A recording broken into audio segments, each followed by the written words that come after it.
تو اس سے بچنے کا وہ جو میں ایک بار ذرا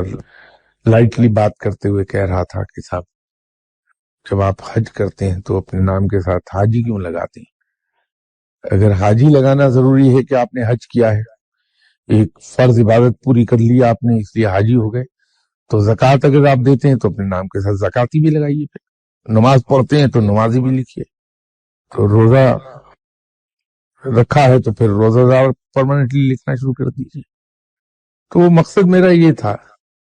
کہ وہ تو ایک فرض عبادت ہم نے پوری کی،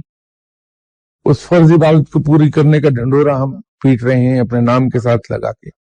جبکہ وہ تو کوئی کمال ہے ہی نہیں۔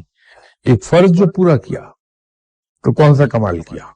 کہ ایک ذمہ داری سے سرخرو ہو گیا، تو اس کو باعث فخر نہیں ہونا چاہیے۔ تو اسی طرح اگر آپ عبادات کو ظاہر کرنے لگیں گے اور لوگوں کے سامنے ذکر کریں گے تو پھر لوگ آپ کو اچھا کہہ کے وہاں تک پہنچا دیں گے کہ آپ کے دماغ میں یہ آنے لگے گا کہ آپ بہت نیک آدمی ہیں، اور جہاں یہ بات آئی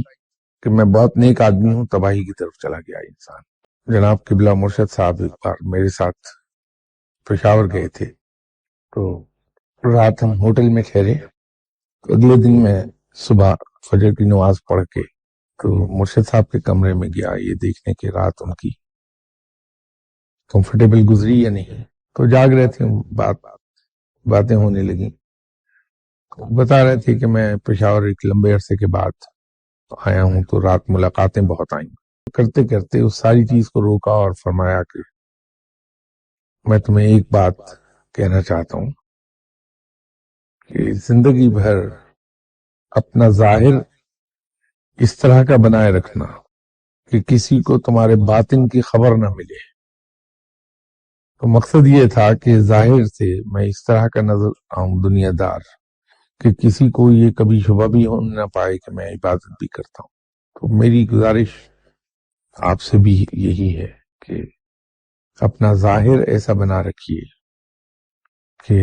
آپ کی عبادات اور آپ کی پارسائی اور آپ کی نیکی